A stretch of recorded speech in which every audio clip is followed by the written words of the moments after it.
그래서 이사해바를 이제 사랑하게 되는데 유부녀잖아요. 근데 이게 거의 첫사랑이었던 것 같더라고요. 도스토옙스키 입장에서는. 그래서 이제 이 거침없이 빠져들게 되고 그다음에 셋이 사는 꿈.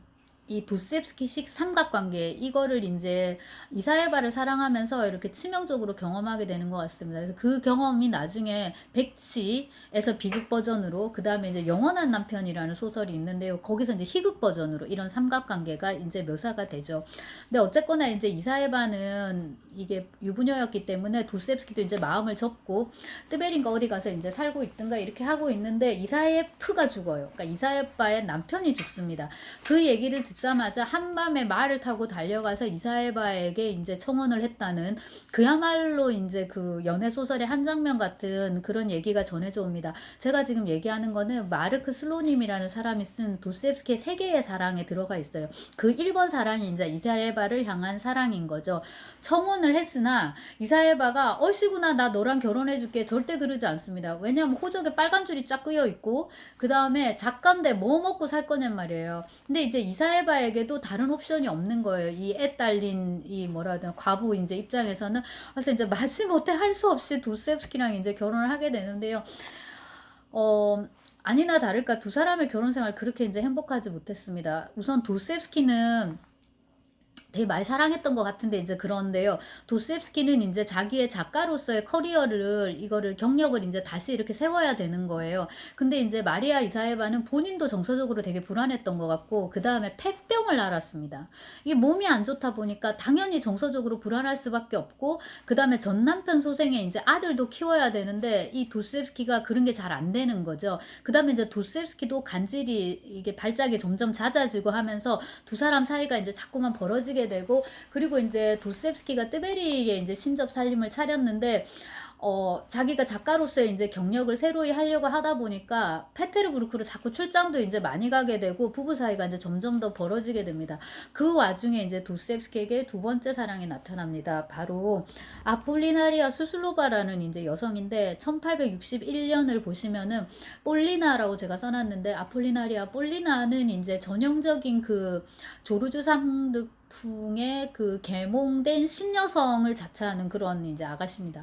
그래서 묘사된 걸로 보면은 되게 장신의 미인인 걸로 이렇게 나오고 이제 자기는 일반인이 아닌 거예요. 되게 지적이고 이 애시당초 이제 작가 도스토옙스키를 알게 된 거고 사랑하게 된 거고 뭐 이렇게 해서 이제 둘이 조금 사귀게 되는데 되게 장신의 미인이라고 나오지만은 이렇게 초상화를 보면은 사진을 보면은 딱히 이제 글쎄 좀 약간 이런 생각이 이제 드는데 아무튼 이제 도스토옙스키하고 같이 유럽 여행도 다니고 이제 이렇게 하는데 굉장히 변덕이 조금 심했던 것 같고 도스토옙스키를 되게 많이 괴롭혔던 걸로 이제 이렇게 묘사가 됩니다.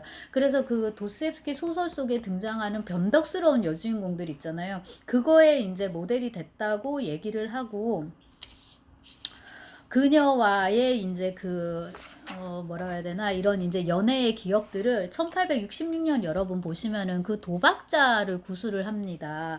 도박자를 구술한다 돼 있는데 요 도박자 소설 속에 이제 도스토옙스키가 그대로 녹여내게 됩니다.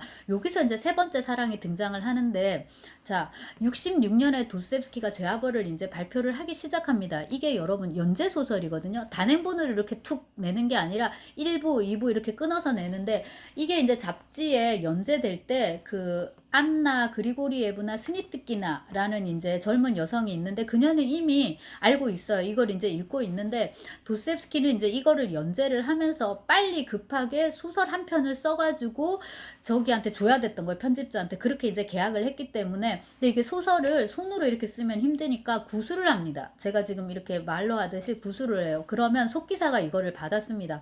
근데 너무 지금 시간이 급한 거예요. 이제 집으로 속기사 한 명을 이제 부릅니다.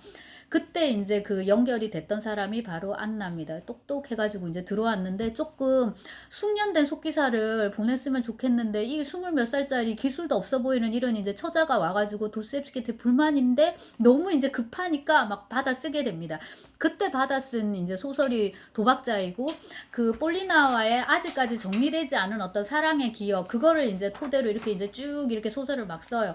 그거를 쓰는 동안에 안나하고 이렇게 이제 연결이 돼 버립니다. 그래가지고 도박자 구슬이 끝나고 그 소설이 발표됐을 때는 이제 완전히 폴리나는 그냥 머릿속에서 싹 지워지고, 도스옙스키는 안나와 이제 그 더 깊은 관계가 돼가지고 둘이 이제 결혼을 하게 됩니다. 아마 안나 얘기는 여기서 이제 끝이 날 것 같은데, 그녀는 도스옙스키와 20살이 넘는 나이 차이에도 불구하고, 훨씬 더 어렸음에도 불구하고, 도스옙스키는 누이 같기도 하고 또 엄마 같기도 하고, 이제 이렇게 정말 우리가 아는 그 위대한 작가 도스옙스키가 탄생할 수 있는 모든 집안을 이제 마련해 줍니다. 살림도 되게 잘 살았고요.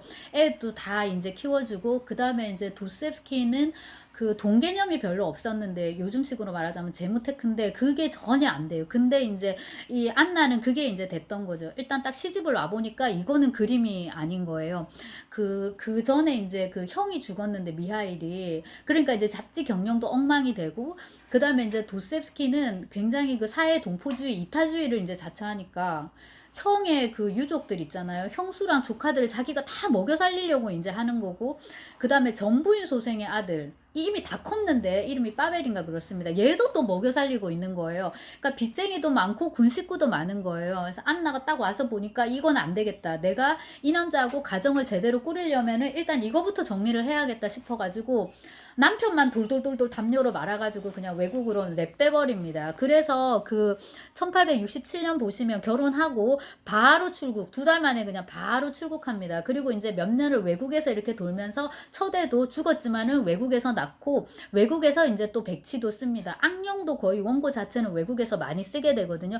이런 식으로 해가지고 이제 소설 출간하는 거, 요런 걸 이제 마누라가 다 관리를 해주고, 나중에 이제 쭉 가면은 그 1876년에 작가일기를 단행본으로 출간하면서 성공을 거두었다라고 하는데, 요런 거 관리도 다 마누라가 이제 해줍니다. 그래서 이제 어떤 연구자들의 표현을 쓰면은, 도스옙스키는 안나랑 결혼하지 않았으면은 죽을 때 길바닥에서 죽었을 거라고. 그나마 그래도 좀 몇 평짜리, 우리식으로 하면 20, 30평짜리 이제 아파트 이 정도인데, 그런 거라도 그나마 이제 얻을 수 있었던 것은 안나의 도움 때문이었다, 이런 식으로 얘기를 하고요.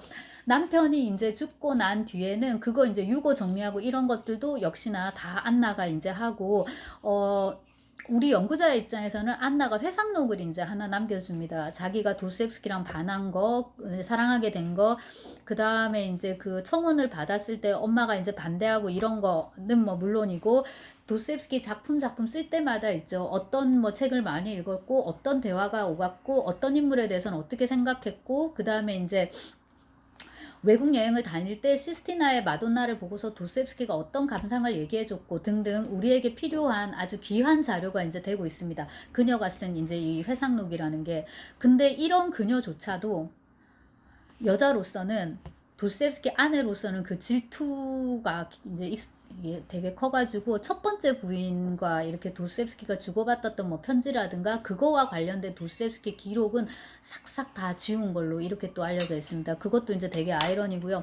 결론적으로 말해서 이제 도스옙스키는 애를 4명인가 이렇게 낳았는데, 하나는 외국에서 그냥 죽어버리고, 또 하나는 그 알료샤의 이제 모델이 되게 되는데, 걔도 태어나서 얼마 안 있다가 이제 죽어버렸습니다. 이름을 이제 알료샤한테 줬죠. 네. 까라마조프의 모델이 됐다기보다는 얼마 못 살았으니까. 그래서 결과적으로 표도르라는 아들과 류보피라는 딸 2명이 이제 살아남게 됩니다. 좀 얼마 못 저기 했는데요. 어쨌거나 이제 우리가 도스옙스키 하면은 음산하고 뭔가 병리적이고 뭔가 도착증적이고 이런 거를 떠올리게 되는데, 안나와의 결혼 생활은 아무런 이제 문제가 없었던 걸로 그렇게 이제 얘기되고, 오히려 이제 그 생활인 도스옙스키가 있어야지 문학인 도스옙스키가 가능한 거잖아요. 근데 이제 도스옙스키가 이렇게 생활인으로서 잘 살 수 있는, 그 다음에 이제 작가 도스옙스키로 탄생할 수 있는 기반을 이제 만들어준 것이 안나다라는 겁니다. 여기까지가 이제 사생활이고, 후기작은 다음 동영상에서 제가 얘기합니다.